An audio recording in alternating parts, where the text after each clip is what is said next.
Happy Halloween, everybody, and welcome to Shadow at Night. This is Friday, October the 31st, 2025.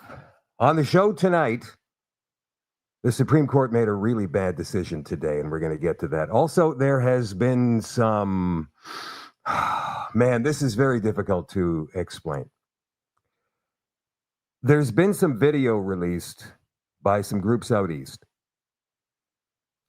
and it seems overly militant to me, but at the same time, their message is absolutely 100% viable. So we're going to get to that. Did Mark Carney apologize to Donald Trump during the big ASEA conference over in Southeastern Asia? Carney has yet to comment on it. Trump said, yeah, he apologized. We're good. We've got a good relationship. So we're going to see. And in the extension tonight on shadowdavis.com for you all access, because it's Halloween, a real-life exorcist. A real-life exorcist. His name is Dr. Dan Schneider, in conversation with Shawn Ryan. Now, the original went about 4.5 hours, which I watched and listened to today. Oh, very fascinating. This guy tells some stories about real-life exorcisms, and so we're going to get into that in the extension tonight for you all access. Nighthawks at shadowdavis.com. So the show begins in just a couple of minutes. Hang on a minute. I can't really see so well. I can't. Shadow at Night, brought to you by CanadaNanoSilver.com.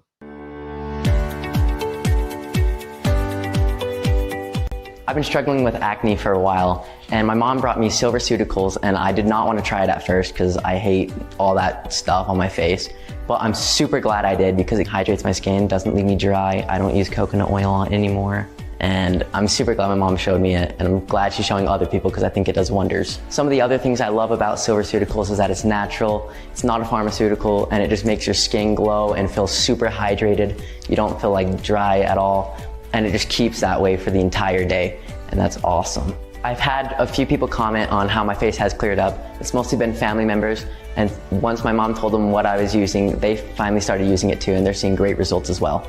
If a kid told me that they were struggling with skin issues, I'd 100% recommend SilverCeuticals because it fixes everything and it's amazing.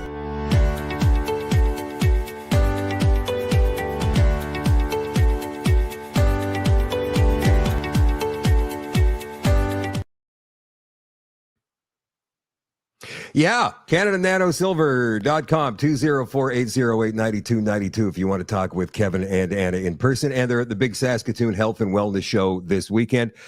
For more information, you can email them info@CanadaNanoSilver.com. Again, that is info@CanadaNanoSilver.com. All right. Hello, Barb and Edna. Edna's in Victoria. Hello, Barb is in southern Manitoba. Hello, Linda, watching in Trenton, Ontario. Don says, protect the children. I say yes. This is a toughie. And it's not about the idea that protecting the children is wrong. It's, well, you guys will see as we continue with the show here. Amanda is watching from Sudbury. Hello, Kathy, watching in Bothwell, Ontario. And hello in Kingsville, Ontario. Christina's in The Hammer, watching tonight. Laura in Beausejour. Hello, Sandra. Cheryl, Roseanne, Lolita, Aileen. Kev is watching tonight from Saskatoon. Wanda, hello. Sherry is watching in Winnipeg. Paul, pour yourself one now, buddy. You're going to need it. It's going to be an interesting and intense episode tonight. You guys know my feelings about Jeremy McKenzie.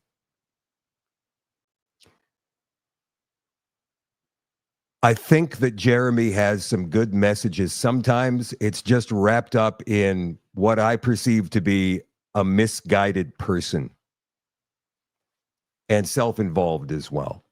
That's only my opinion. I've never met the man face to face.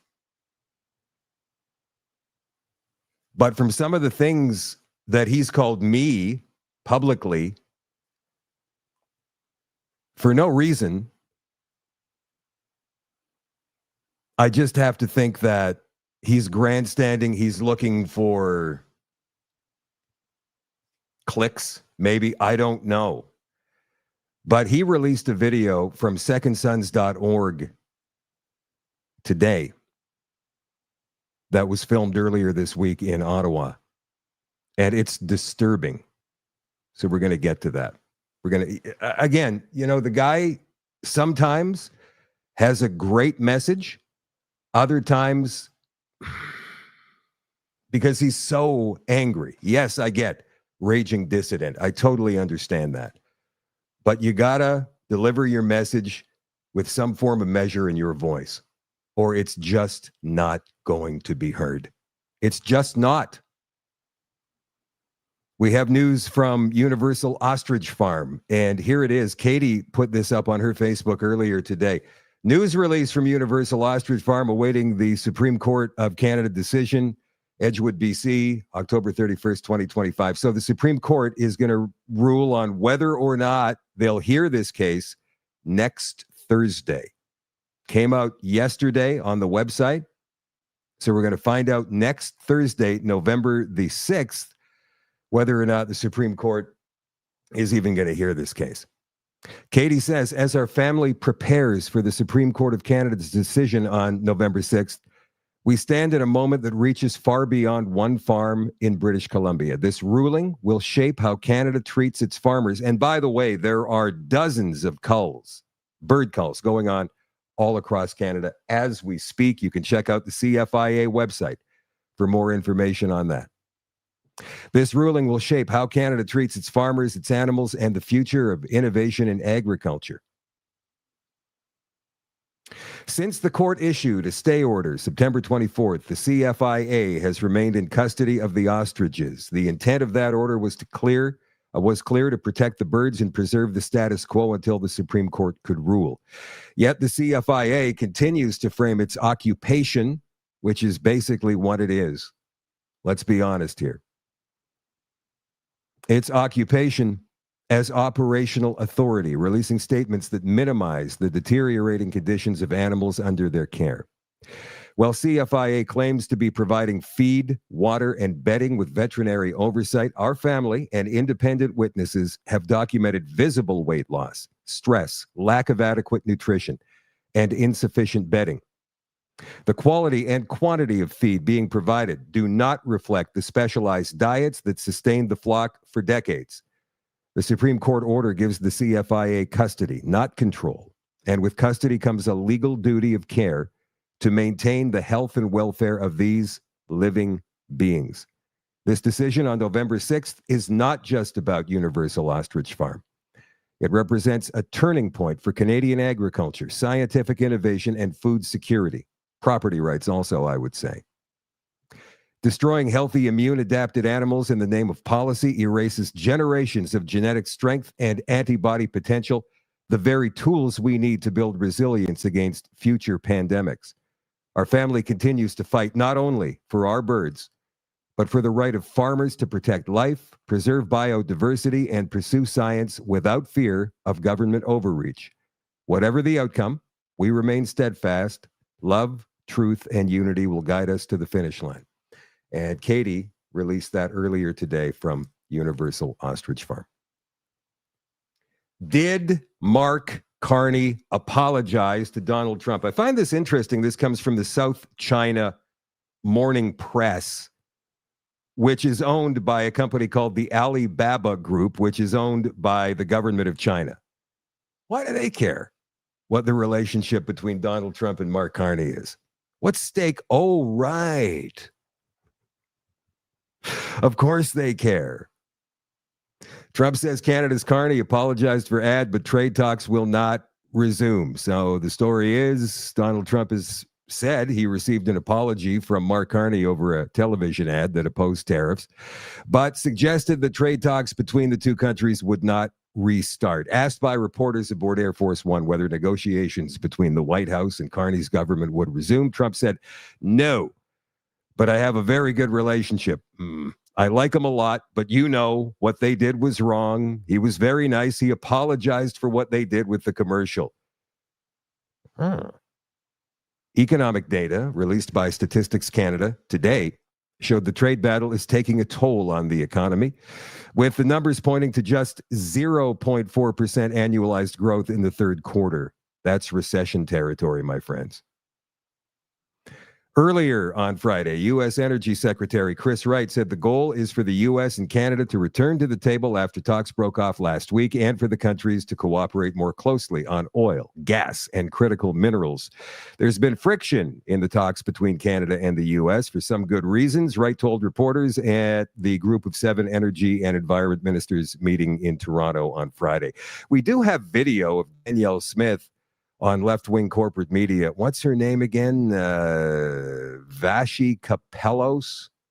Vashi was challenging Danielle on Alberta's oil production, and it's a very interesting exchange, actually. I do really quickly want to turn to asking you about... I just want to say, we have an aspiration to double our production, and we could have been at already probably 6 to 7 to 8 million barrels a day. That's what I'm looking at. And why should we hold ourselves back when we know the world wants our products? This is the time for us to build them. Yeah, I guess I'm just countering the idea that things are destitute or that nothing is being developed or production is extremely capped. Like, the numbers bear out a different story. They're not perhaps as high as you and other people in the province or maybe even across the country want to see, but they're not going down.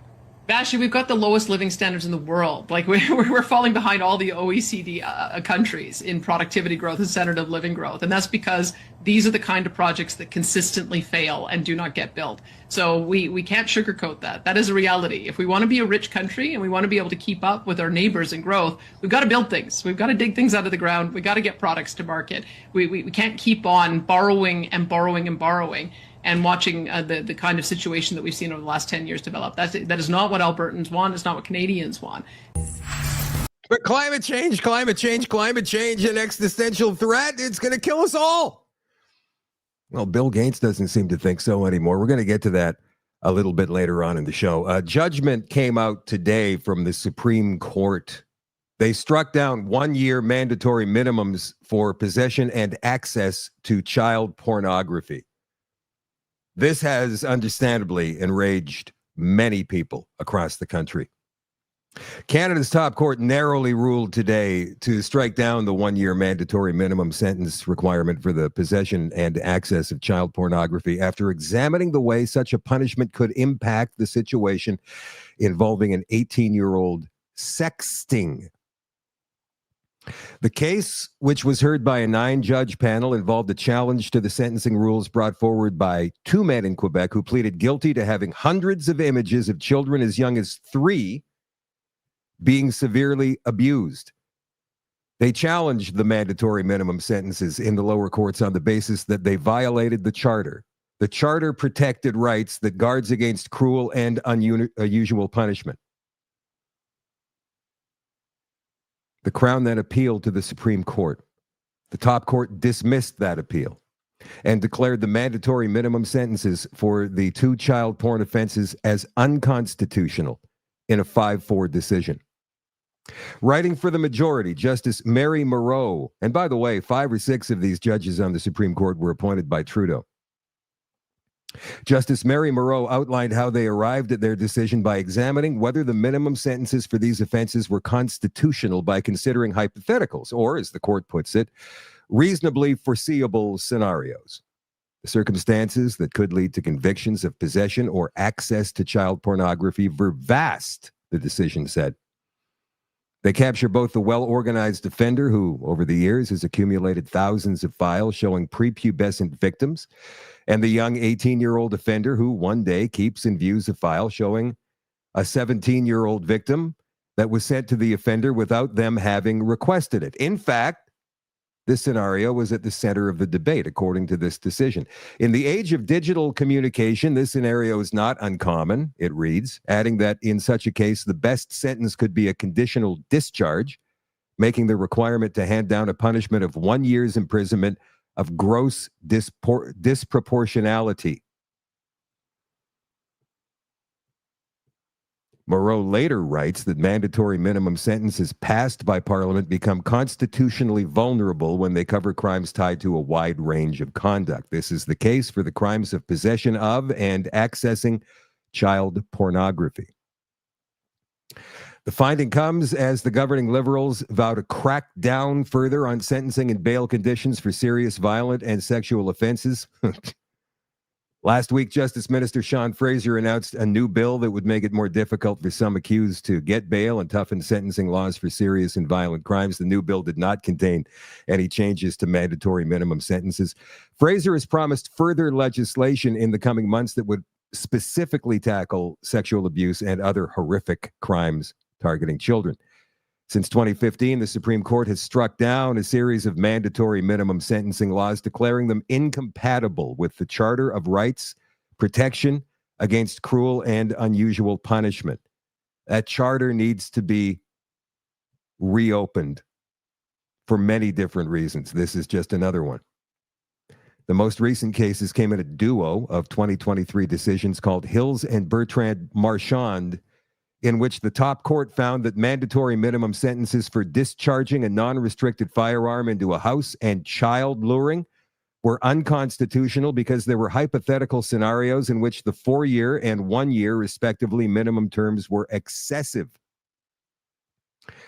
The court concluded in both cases the objectives of denunciation and deterrence cannot justify a mandatory minimum sentence that applies to an offense that captures a wide spectrum of conduct with different levels of moral culpability, and that would have a deleterious effect on young offenders who have high prospects for rehabilitation, reads a research note by the Library of Parliament.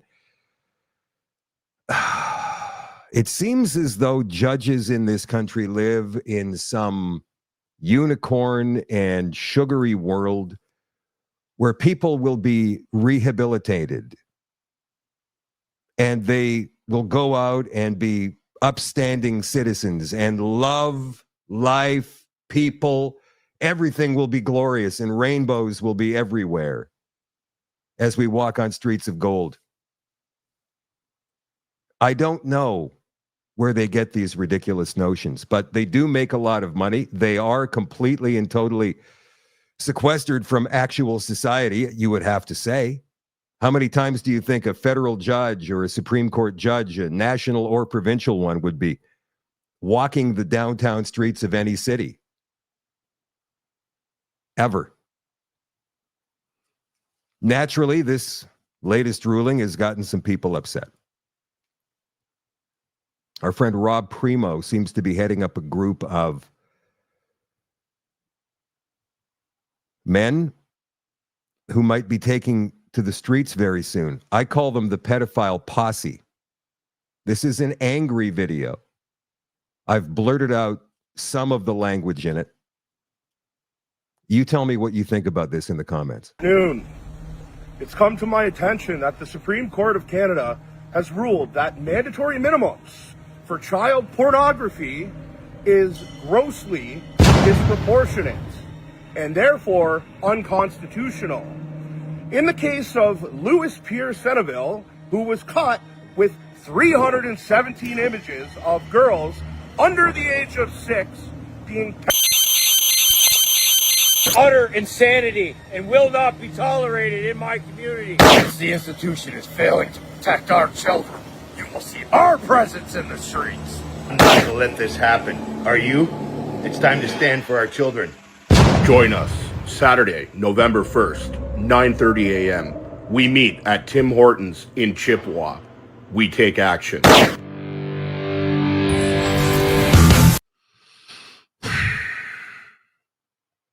So what are these guys going to do? They're going to get together. They're going to make a plan. They're going to walk the streets looking for pedos. And then what? Make a citizen's arrest? I'm not understanding what the plan is. And I suppose they haven't come up with one, and that's why they're meeting tomorrow morning at that Tim Hortons in Chippewa.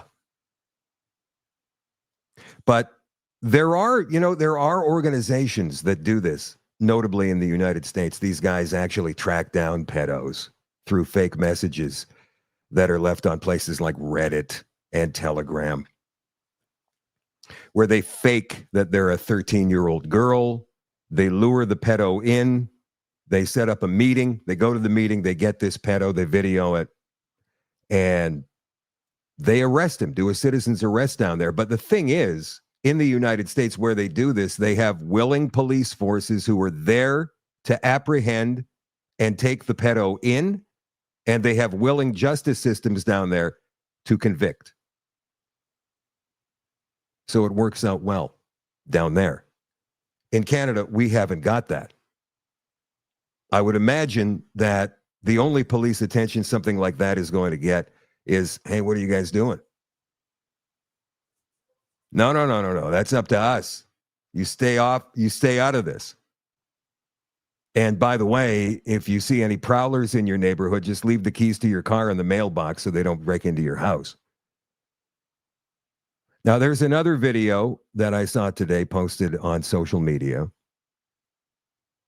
And it comes from secondsons.org. This is Jeremy McKenzie. And in this video, he's standing in front of the CBC in Ottawa, I believe on Spark Street, downtown, with a group of men numbering 25 or 30 wearing masks and some sort of black military garb, very much like Antifa. This is a 6-minute video in which Jeremy makes some very good points, but in the way he's doing it will probably attract even more attention from the RCMP and CSIS.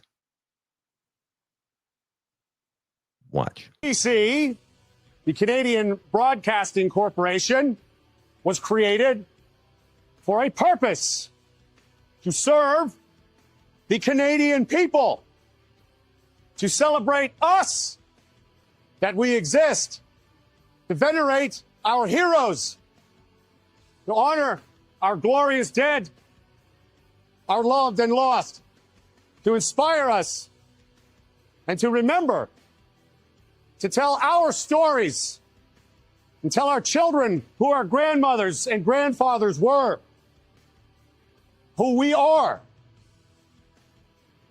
not who you want us to be.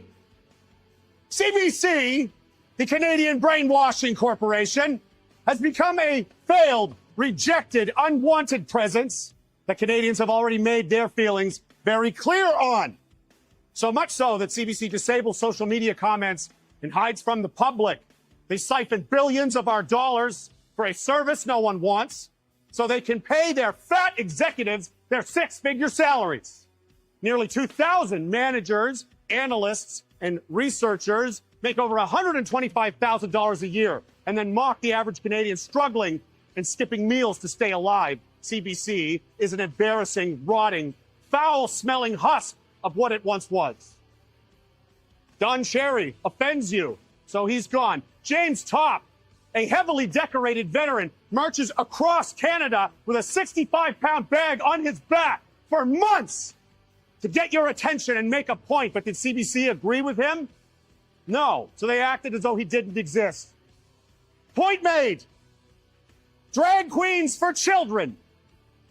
Support for pedophiles. War propaganda. Sympathy beats for actual terrorists.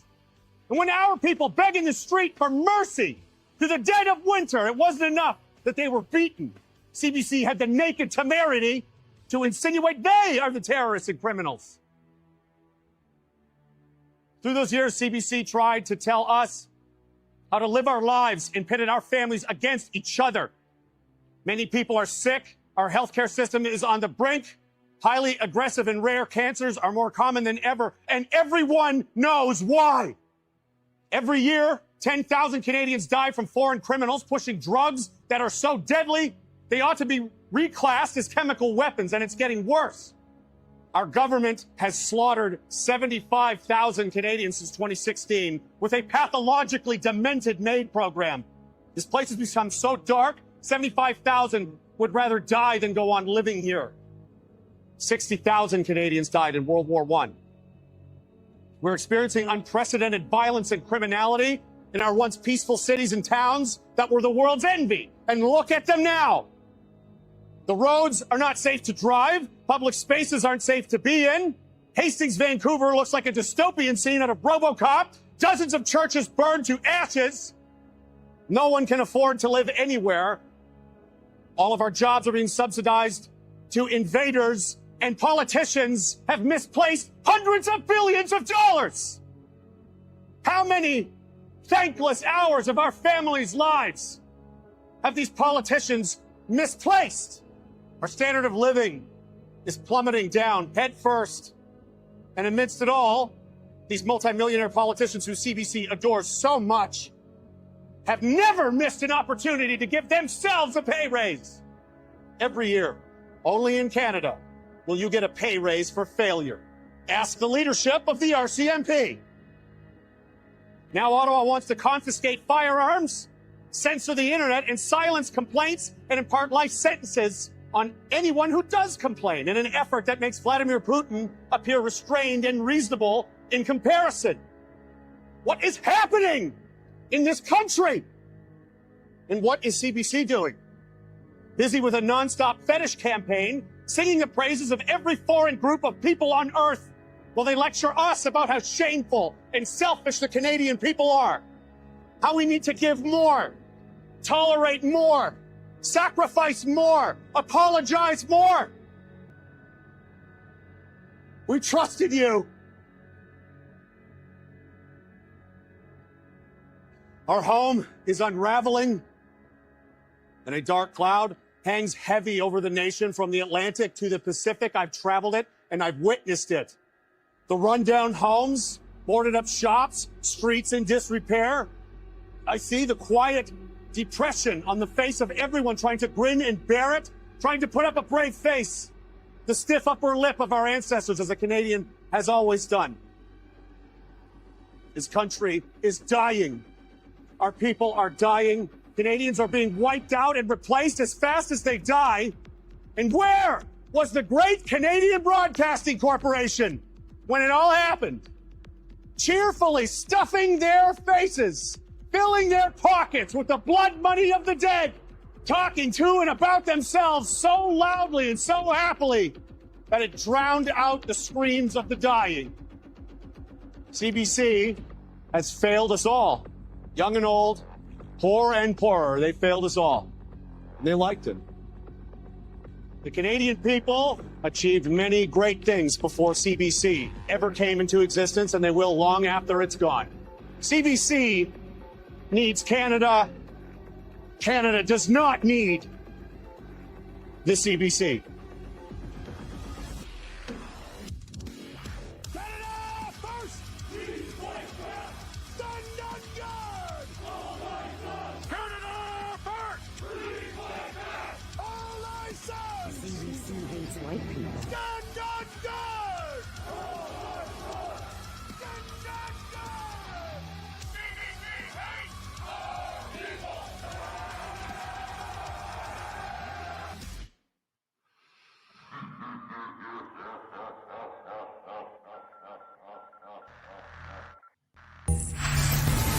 Was that just a Halloween gag? That was the message at the very end. I don't think so.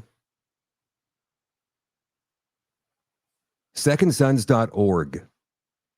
The word second, not 2ND. Secondsons.org. If you want to know more about that organization, go check it out.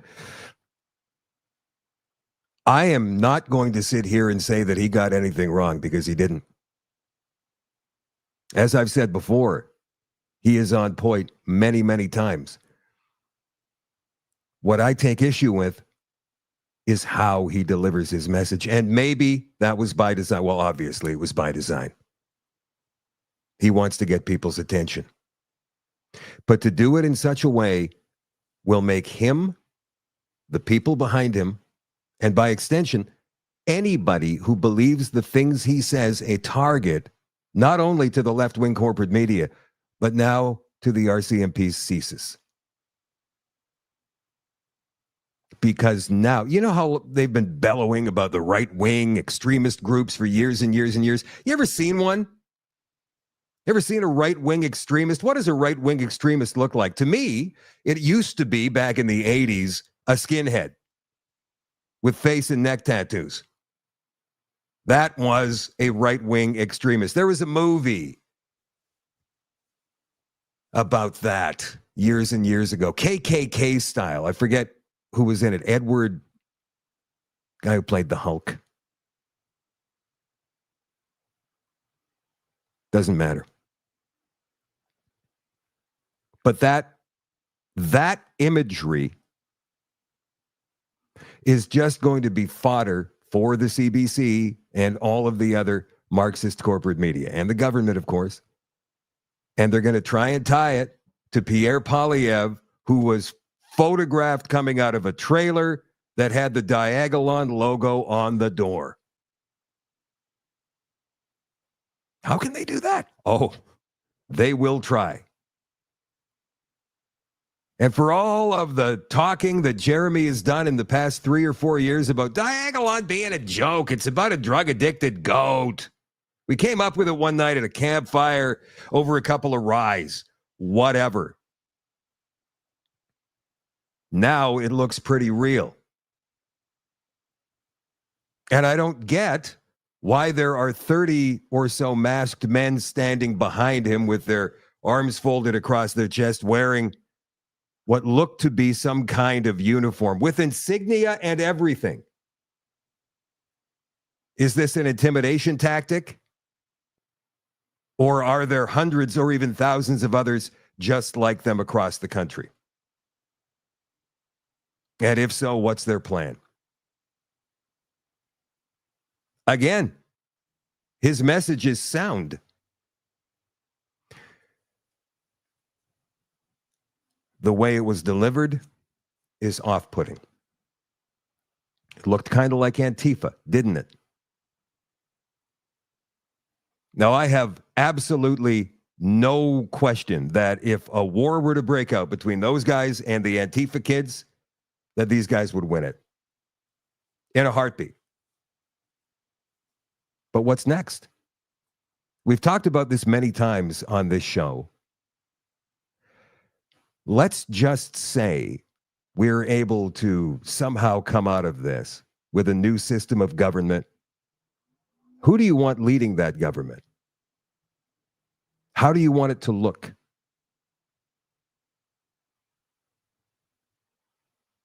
Do you want those guys in charge? It's what I've talked about for a while now. And again, he's not wrong.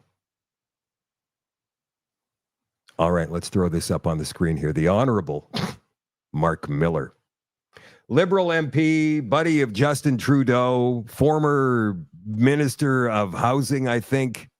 Let's have a look at what his current roles are. Oh, he is the chairman of the Standing Committee on Justice and Human Rights. This is absolutely hilarious. The minister of the the chairman of the Standing Committee on Justice and Human Rights. Here's what he had to say earlier this week in committee. He's talking about the Bible and how it shouldn't be used to defend hate speech.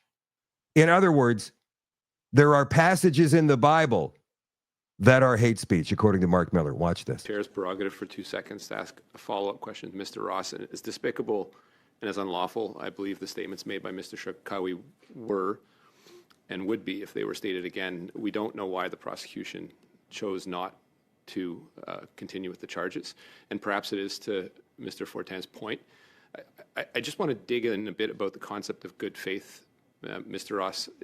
In Leviticus, Deuteronomy, Romans, there's other passages, there is clear hatred towards, for example, homosexuals. I don't understand how the concept of good faith could be invoked if someone were literally invoking a passage from, in this case, the Bible, but there are other religious texts that say the same thing, and somehow say that this is good faith. I mean, clearly there are situations in these texts where these statements are hateful. They should not be used to invoke or be a defense, and there should perhaps be discretion for prosecutors to press charges. I just want to understand what your notion of good faith is in this context where there are clearly passages in religious texts that are clearly hateful. Religious text, he is talking about the Bible, Leviticus et al. So here is what Grok said today. First of all, they called him the Canadian immigration minister. He was the Canadian immigration minister, but he's no longer the immigration minister. Mark Miller stated that Bible verses from Leviticus and Deuteronomy prescribing death for homosexuals and adulterers cannot defend against charges of publicly inciting hatred under Bill C-63, the Online Harms Act. His comments, made during parliamentary discussions and amplified on social media, drew backlash from conservative and Christian groups who accused him of threatening religious freedom, while supporters emphasized protections for public safety and LGBTQ plus rights without limiting private worship. The debate underscores tensions between hate speech laws and religious expression in Canada, where Bill C-63 aims to strengthen penalties for online harms. Canada Proud said every single Christian in Canada needs to hear about this. Spread it far and wide. Cat Canada says Mark Miller needs you to know that certain Bible verses are hateful and should not be used. And of course, he wants to press charges against those who use them in hateful manner. Be prepared, Christians. Be prepared. Stand firm in faith. Jamil Javani of the Conservative Party says liberals want the power to decide which Bible verses you can read at church. Salman Seema says, as a Muslim refugee in Canada who can read and understand the Quran in Arabic, I know we have passages and sentences in the Quran that state clear hatred against homosexuality too. Why doesn't Mark Miller mention that? Does he dare to criticize the Quran? Why does he always pick on Christians? I want the government out of my life. Freedom of religion must be respected right here in Canada. Let's go back to 2017. This is a story from the Huffington Post. Mark Miller, Liberal MP, holds Bible and Quran at swearing-in ceremony. Liberal MP said he held both the Bible and... Now, I don't know what his correction to Islam is. He's married to a former Swedish diplomat. He has 3 children. He claims that he's a Christian. And yet he holds a Quran and a Bible at a swearing-in ceremony to express his solidarity with Quebec Muslims. He is an MP from Quebec. Mark Miller took the oath, blah, blah, blah, when he was sworn in as parliamentary secretary to Infrastructure Minister Amarjeet Sohi. And they go into that gun violence that was in Quebec years and years and years ago. I just don't get why in 2017, he would hold a Quran. That makes absolutely zero sense to me. We told you this yesterday, a little bit about this yesterday. Of course, the budget's coming out on Tuesday, right? November the 4th. Mark Carney's first ever federal budget will allocate millions in new long-term funding for security at Pride events and gender-based violence support. Mario for the North had a few things to say about that earlier. So today, I am pleased to join Minister Champagne and Minister Gomasti and all of us here to announce stable, predictable, and ongoing funding to advance gender equality and inclusion across Canada.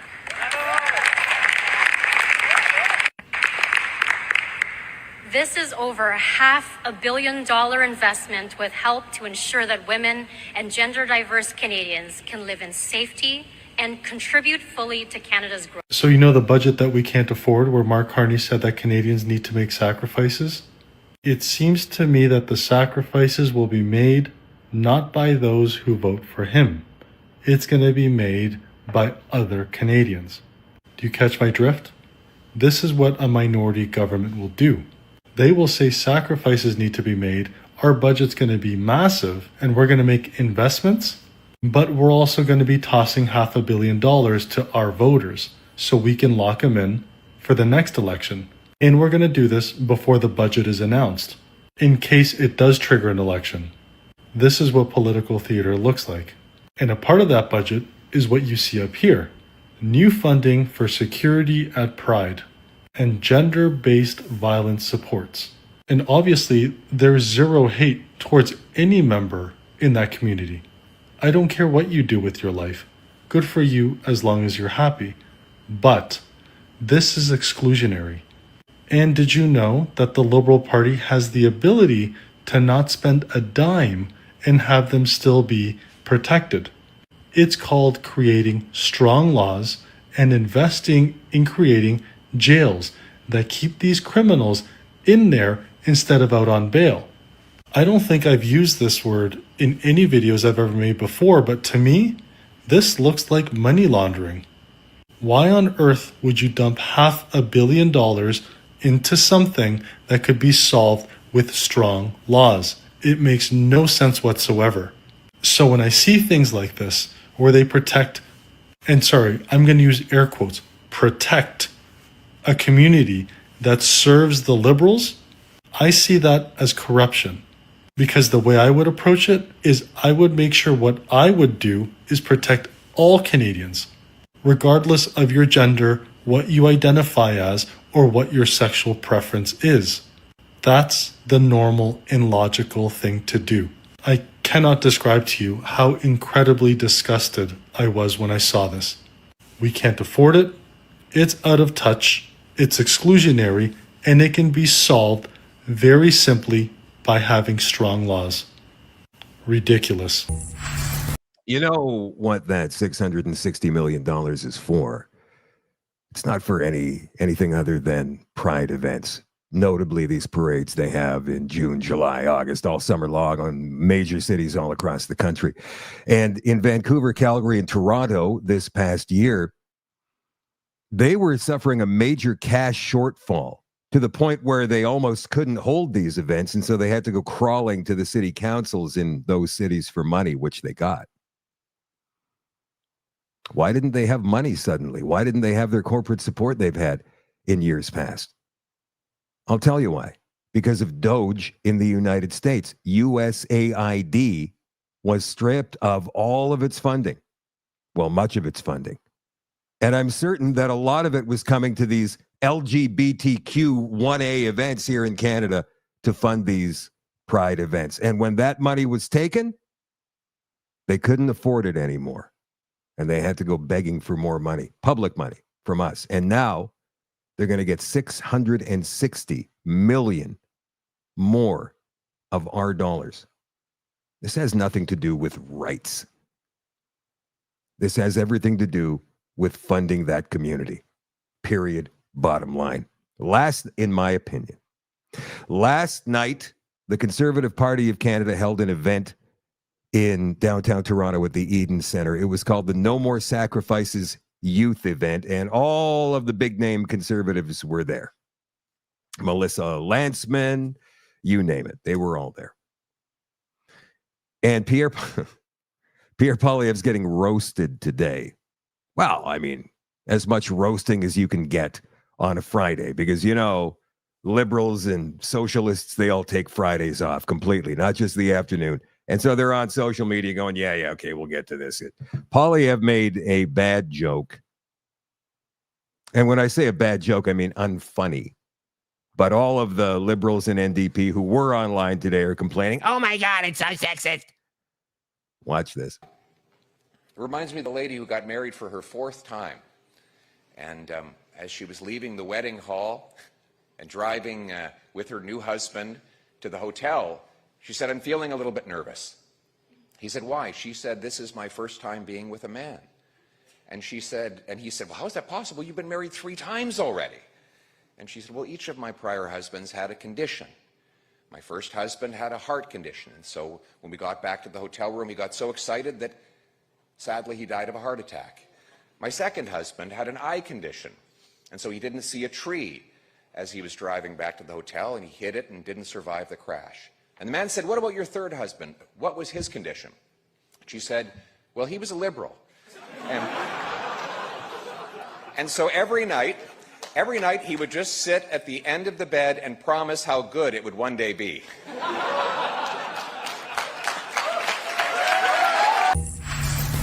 All right, so personally, in my opinion, my professional opinion, because I have done comedy for a living in the past, lots of build-up, little payoff at the end for that joke.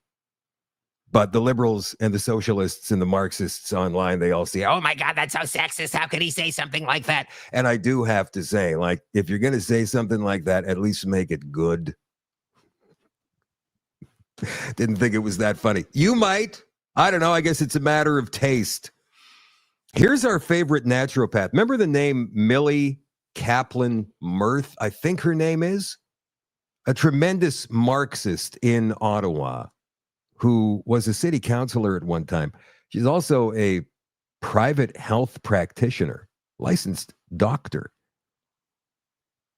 Apparently she's sick. And so here's Jen Surzett, our favorite naturopath, to tell us more about it. So some of you may remember this Nilly Kaplan, this family doctor in Ottawa doctor who pushes for mass catches COVID again. She's an absolute stain on humanity. She worked at the Ottawa School Board. She's a family doctor in Ottawa, and she is a mask junkie, a COVID vaccine and mask junkie. She was pushing for children to be highly vaccinated. She opened up vaccine clinics. She was pushing that kids wear masks in school forever. So Nilly, who has obsessed over masks for the last few years, confirmed she had to cancel the clinic she runs this week. This is because Nilly was too sick with COVID to work. Not smart that we didn't require masks at our family reunion. And she admits that she's the lone masker everywhere, including outdoor concerts, stores, public transit, school board meetings. She requires them at her work. I've been vigilant for 4 years. Every single picture she had on her Twitter, not so much Instagram, and even when she was doing Look at her eyes. Why do all those crazy Marxists have eyes like that? interviews by Skype with mainstream media, she would wear a mask in all these interviews. So why am I sharing this story? Doctor who COVID vaccinated tens of thousands of kids at Jabapalooza, that's what she called it. She had a clinic and she just kept jabbing children with COVID-19 vaccines. Reveals that she has turbo cancer diagnosis. So she posted this on her Twitter talking about how she has uterine cancer. Of course, she's not connecting the dots. And of course, everybody on Twitter, especially doctors like Lee Merritt and other doctors who've been awake, are making comments about it. Nilly has been diagnosed with cancer. The psychopath injected many children with this lethal biological weapon, which causes myocarditis, autoimmune disease, and deadly cancers. So Nilly now has uterine cancer. She's probably going to go off in some other direction. She's never going to connect the dots. I'm sure she's probably had 10 COVID boosters. I'm sure she's taken every vaccine on market. She's wearing a mask. She's probably loaded with mold in her lungs. But the scary part is that she worked at the Ottawa School Board. And she actually just resigned from the Ottawa School Board because back in June, somebody came to speak at the school board and they were wearing a kiffa. I don't know if I'm saying that right. A Palestinian scarf. And she took it like the person was an anti-Semite. So she felt very, very insulted and she resigned. This woman is a family medical doctor treating people, and she worked for the Ottawa School Board. So it's people like that. So is it bittersweet? I'm not happy that she has uterine cancer, but I'm happy that she's probably now going to be stopped from hurting other people. So just wanted to share that with you. We can't celebrate somebody being sick or dying.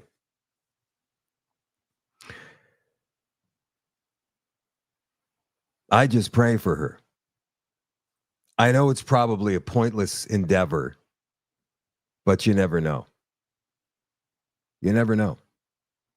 You know, it's funny. I've talked to a lot of you guys over the years about trying to talk to people in your family, in your close friendship circle, about everything that's going on in different ways, right? Like sometimes we get obsessed and we start barking when we shouldn't be barking. Maybe ask questions quietly.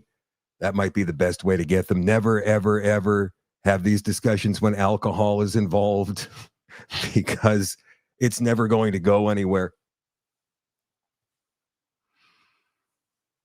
And then some of you say to me, well, Shadow, my family has gone too far. They will not listen to reason. Over the last 3 years, maybe their stance has softened somewhat. But I believe strongly in my heart that it's the way we speak to people, not what we say. It's important what we say and how we phrase things, but it's the way in which we speak to people, the tone in which we use, that's going to help get our message across more than anything. So maybe Millie Kaplan Mirth is not beyond hope after all. My gut tells me she is, but you never know. So this Cowichan ruling that happened in BC. By the way, this ruling came out in August, and they had a town hall meeting in Richmond, BC, this past week. All of these homeowners had no idea that now their property was the property of the Cowichan tribe in BC, even though it's being contested by two other tribes in British Columbia. A lot of talk has been going on the past few days about Canada not being a real country. I've contributed to that myself. How can a country give back its land that is actually ceded? It's not unceded. All of these land acknowledgements, absolutely ridiculous. People are outraged. People who have lived and owned property for over 50 years in this country now see that it's not theirs at all anymore. And it's reverting back to the rightful owners. And then there's this discussion about, well, you can't have Indigenous ownership and Crown ownership of land at the same time. Yes, you can. The Indians say, we don't want the land, or we don't want your land. We're just trying to make a point in court. In the meantime, other tribes in Quebec are now saying, we want all of the western part of the province. I mean, this is going to be a pandemic in the next couple of years in this country, all because of a ridiculous ruling by a Supreme Court justice in British Columbia. And if that wasn't bad enough, now we have an NDP MP from Winnipeg who is piping up again about residential school denialism and how it should be a criminal offense or a human rights offense in this country. Watch her. My name is Leah Gazan. I'm the NDP MP for Winnipeg Centre. Today I will be reintroducing my bill to recognize residential school denialism as a form of inciting hate. You know, it's been over a decade since the release of the Truth and Reconciliation Commission in Canada.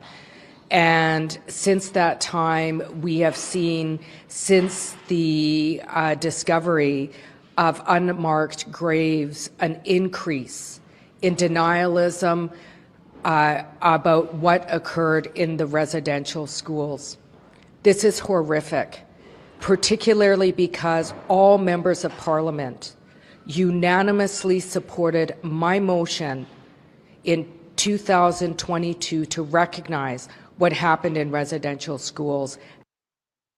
To recognize what happened in residential schools, what does that mean exactly, Leah? And recognize that there was some pretty awful stuff that happened in some of these places, I would assume. But again, we've only got the stories of people who claim these things happened. And now that it's become politicized, everybody wants to come out and tell their story, right? Even if it's not really true. And this is how lies become actual history. But that doesn't matter to Leah. As an act of genocide, the first genocide that was recognized within Canadian borders. At a time where we are looking at, once again, building a nation on the backs of Indigenous peoples around our lands, territories, and resources, in the name of national interest, in violation of constitutionally enshrined Indigenous rights.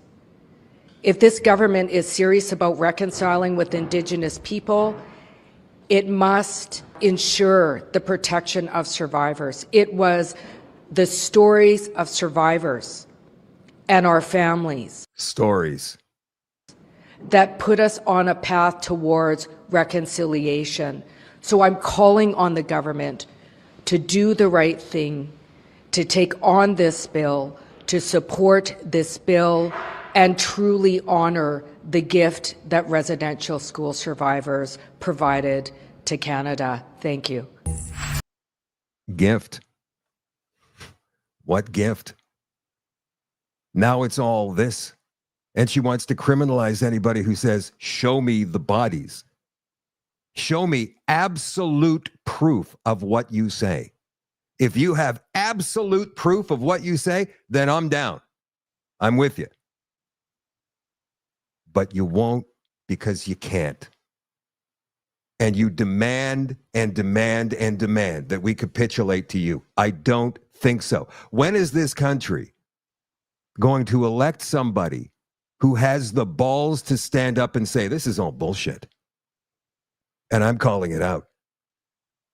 Because this truth and reconciliation is perpetual. It's a perpetual motion machine, and it's costing us billions and billions and billions of dollars every single year. And where's that money going? I guess it's going to legal fees now, so they can actually go ahead and get our land, our property, the stuff that we worked and slaved to achieve. They want it. After signing treaties 150 years ago that ceded that land to the settlers of this continent, the ones who built the civilization that we currently enjoy. But hey, that's just my opinion. Lastly, I've been talking about this for the past couple of nights now. This comes from the CO2 coalition.org. Prediction of climate catastrophe loses some of its strongest advocates. Glenn Beck was trying to explain this the other day. I put it on the extension last night, that he thinks the reason that Gates is backpedaling is because Donald Trump is calling the climate crisis a pile of crap. So this is from the Epoch Times, originally written as a message to attendees of the UN Climate Change Conference in Brazil, COP30, which begins on November 10th. Gates's op-ed states the biggest problems the world faces are poverty and disease, not rising temperatures. This contrasts with his previous statements on the subject, including his 2021 book, How to Avoid a Climate Disaster, in which he says climate change is one of humanity's greatest challenges and predicts that it could cause more deaths than the COVID-19 pandemic, which killed millions worldwide. Did it, though? Similarly, UN Secretary General Antonio Guterres declared in 2022 that all nations must end their reliance on fossil fuels before climate catastrophe closes in on all of us. Gates joined others who were stepping back from dire predictions about rising temperatures attributed to the burning of oil, gas, and coal. Ted Nordhaus, founder of the climate-focused Breakthrough Institute, wrote in 2007, if we continue to burn as much coal and oil as we've been burning, the heating of the earth will cause the sea levels to rise and the Amazon to collapse, and according to scenarios commissioned by the Pentagon, will trigger a series of wars over the basic resources like food and water. In an August blog post, Nordhaus said, I no longer believe this hyperbole. Yes, the world will continue to warm as long as we keep burning fossil fuels, and sea levels will rise, but the rest of it, not so much. Well, what changed? Critics of the claims that climate changes as a result of human action and the changes constitute an urgent existential crisis say that the most dire predictions from climate change models, the escalation of extreme weather, the flooding of Pacific Island nations and coastal cities because of rising sea levels, the loss of coral reefs, and the loss of Arctic sea ice, appear to be overstated.